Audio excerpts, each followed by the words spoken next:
Bleach episode ke-10, pertarungan Unohana versus Zaraki sudah memasuki tahap akhir. Dan pada episode kali ini akan diperlihatkan juga mengenai bagaimana nasib Ichigo dan Zanpakuto-nya di tempat Nimaiya Oetsu di Houden. Seperti apakah pertarungan lanjutan para kapten dan juga perjalanan Ichigo bersama dengan Renji. Let's check it out. Bleach episode ke-10 terbagi menjadi dua bagian. Nah, bagian yang pertama adalah pertarungan Unohana melawan Zaraki Kenpachi. Di awal episode kita akhirnya diperlihatkan mengenai flashback pertemuan Zaraki dan Unohana. Di situ, tepatnya di distrik 80 Rukongai adalah pertemuan antara keduanya.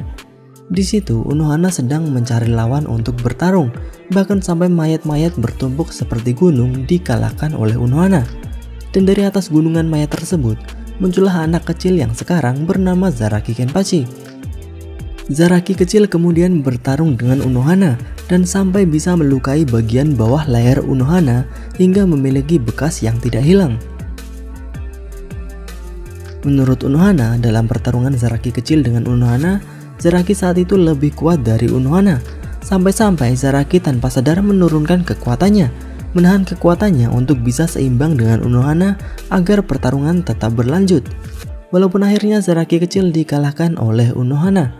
Tidak hanya itu, alasan kekalahan Zaraki melawan Ichigo dan juga kemenangan tipis Zaraki melawan Noitora juga adalah karena Zaraki menahan kekuatannya agar pertarungan berjalan lebih lama.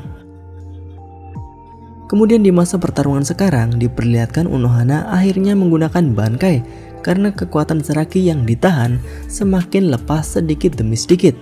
Dalam pertarungan ini, Zaraki berkali-kali dibunuh dan dibangkitkan kembali oleh Unohana, sampai akhirnya Zaraki berhasil mengeluarkan seluruh kemampuannya yang tertidur. Di akhir serangan Kenpachi berhasil menembus tubuh Unohana dan mengakhiri pertarungan. Unohana yang tahu akan akhir hidupnya merasa senang telah melakukan tugas akhirnya, mengembalikan kekuatan Zaraki seperti ketika pertama kali bertemu dan juga mewariskan nama Kenpachi kepada Zaraki secara langsung.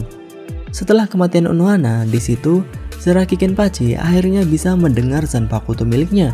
Dalam proses tersebut, terlihat flashback Zaraki sebelum masuk menjadi anggota Gote. Zaraki bertemu Kenpachi nomor 10, Kiganjo Kenpachi. Dan untuk Zanpakuto Kenpachi, dia kemudian menyebutkan namanya. Begitulah akhir episode ke-10 bagian pertama. Dan untuk bagian kedua yaitu tentang Ichigo dan Renji. Mereka berdua akhirnya sampai di Houden tempat Nimaiya Oetsu.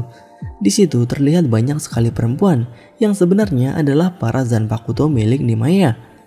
Ichigo dan Renji dibawa ke sebuah tempat lain oleh Nimaiya dan salah satu Zanpakutonya, yaitu tempat Houden yang sebenarnya, seperti gua besar yang gelap. Di situ Renji dan Ichigo jatuh ke Houden yang sangat dalam. Sedangkan di tempat masuk Houden, Nimaiya memperlihatkan dirinya menghancurkan Zanpakuto Ichigo dan Renji yang memang bisa dibilang sudah hampir hancur.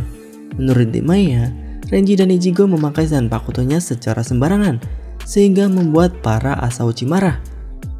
Dan di dalam Houden tersebut terdapat ribuan Asauchi yang siap menyerang Renji dan juga Ichigo.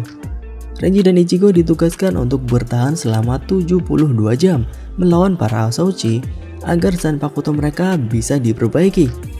Jika kalian penasaran mengenai Asauchi, kita sudah pernah membahasnya pada pembahasan Zanpakuto sebelumnya. Nah, setelah 72 jam berlalu, menurut Nimaiya, Renji telah berhasil lolos, sedangkan Ichigo tidak lolos. Nimaiya kemudian menyuruh Ichigo untuk kembali ke rumahnya di dunia manusia. Nimaiya juga menyuruh Ichigo untuk tidak kembali ke Soul Society. Ichigo dipaksa pulang ke dunia manusia.